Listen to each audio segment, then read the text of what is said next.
Once our project has been turned into a database, the first thing to do is to fill this database, and for that we use the module called NIGIRI. This is like a giant scoop, and we're going to fill in as much information into this thing as we can. First thing is we'll open the recently created file by clicking on the Universal Resource Locator, and so here's the script. It's not the traditional format, but it uses this line oriented. Every horizontal line is a unit in the script. In other words, each one of these lines represents a shot. All we have to do to activate it is click anywhere. So now we see what scene we are working in appears at top, and also the database code that that line has. At the right, we have modules that have to do with general operations on the whole database. Like open is simply to read the database into this tool. Build is our friend the builder that we can use if we detect any problems to rebuild the database the right way. Repath is when we move the file or when we give it to someone else. That person or ourselves will have to use this utility to find, again, that universal resource locator, read it in, and that'll be all. The program reads it in, finds the current address and the current path in disk, inserts that, and the database is ready to be read and used in this computer. So relink is a thing that we would use in the case that we had to do a relinking of destroyed files or files that have moved or numbers that no longer coincide, that kind of thing. Relink is the safest way to do that. It'll still destroy anything that is not in the current order, so it makes a backup just before it proceeds. And here you call the preferences, which are what utilities are we going to use. I'm going to leave it as is and work on the first gathering of information from this thing. Starting with the breakdown mode, if we double click on a line, we will get this dialog, and it's a copy of the line. We will extract one prop and one sound effect from here. First thing is the prop, so we select and erase everything that is not the prop, and then we accept it, and then we double click. That has stored the telephone to props, and then we do it again, but this time we're going to erase the rest of the words and leave telephone rings. We accept that. This way, when we look at on the right the third tool, which is the breakdown analysis tool, we'll see that for this scene, which is scene 1, exterior Victorian farmhouse establishing, sound effects is telephone rings, props is a telephone. Of course, this is an external shot, so we don't need the telephone as a prop. We might edit this thing out and update here, and that'll be it. When we are looking at the different ways to look at this, we can see an action grid, which is actors against scenes.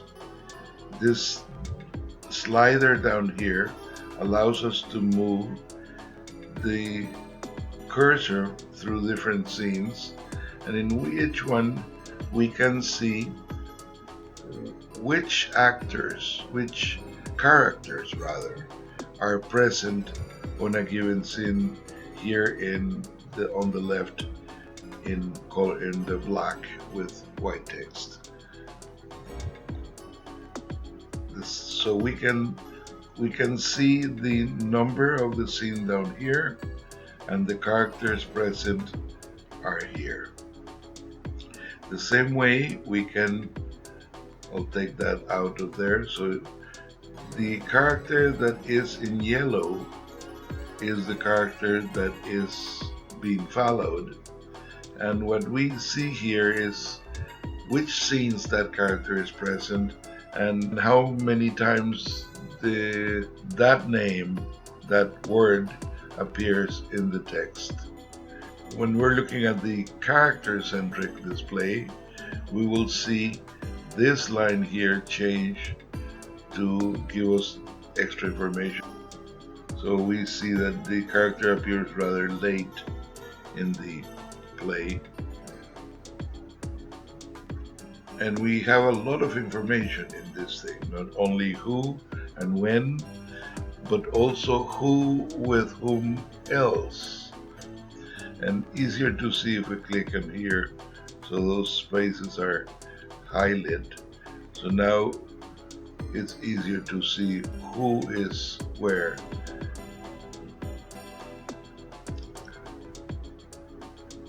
And who is with whom. We are going to look at storyboards now. So we double click that line and this requester comes up, and we can use the tool of graphic choice to sketch storyboard for this. Say we'll do that.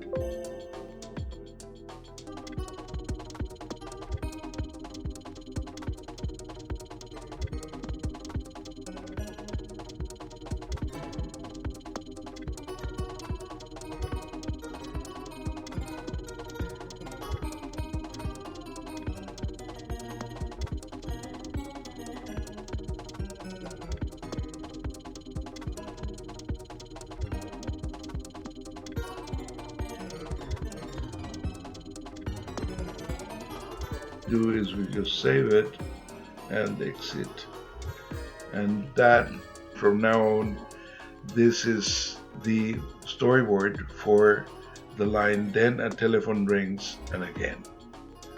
So we leave this. We have space down here, by the way, where we would click on this and type information here, accept it, and that'll appear in our field. All we have to do is save it, and we're in business. So now from now on, when we look at our boards panel, we will see that for scene 1 we have that storyboard there with its proper foot and everything. If it was a longer scene and we had more frames, they will be filling in the page, and this here, or the single arrows page back and forth, while this double arrows page between scenes. We have seen the breakdown module, and is what collects information for the different departments. In the case of a live action film or something where all these things are considered, say a TV episode or a short in live action, these departments are actual entities. In the case of a virtual production, these are just in order to gather the props and the resources that you're going to use. It serves altogether a similar function. In case of cast, when we are using actual people for the cast, we have the faces and places utilities. Faces lets you read in a picture. It's very easy to simply double click in one of these persons and read in a bitmap that corresponds to the face of the character. As a side, every time you hit one of these characters, up here we get a script line where that name first appears. Whole name in uppercase, the age, and a sparse description that works for the character. You can update this information. has been stored. So you have no picture, but you have the other information about that talent. Same thing works for the places, which is about locations. Again, you would double click on a location and say uh, anything, and you could read in a bitmap that corresponds to that location. In case you need to erase that, all you do is and it will revert to the default symbol illustration. This right side, uh, just like in the characters, serves to store the information for a contact.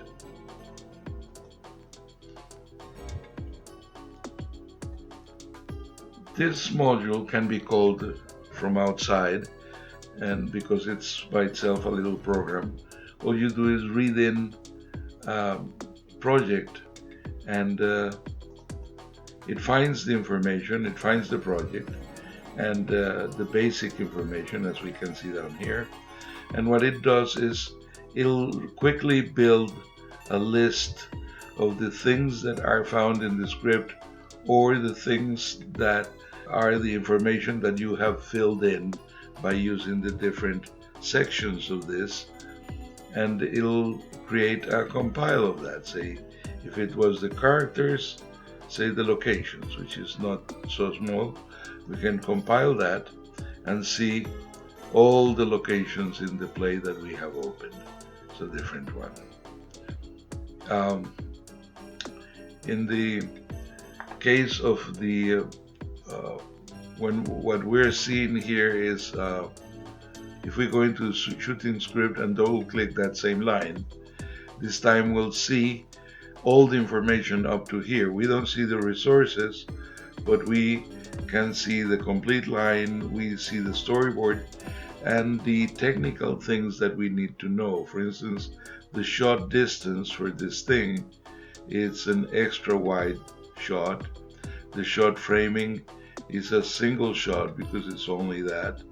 The shot motion is possibly a tracking. The angle is a normal eye level angle.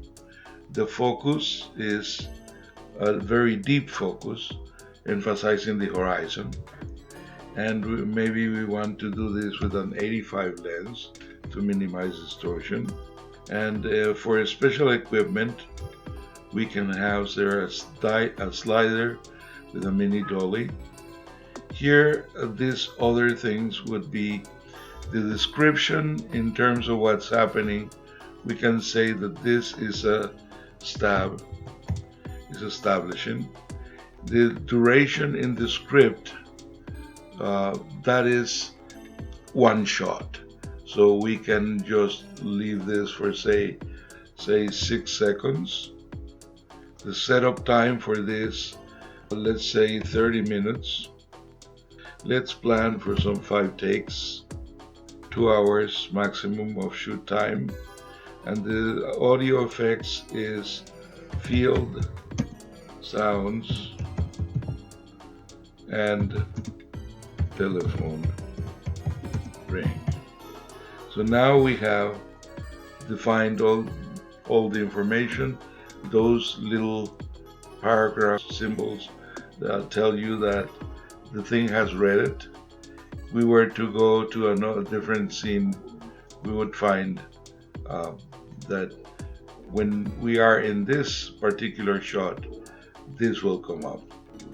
So all that information is good and stored, and we can do the same for the rest of the script.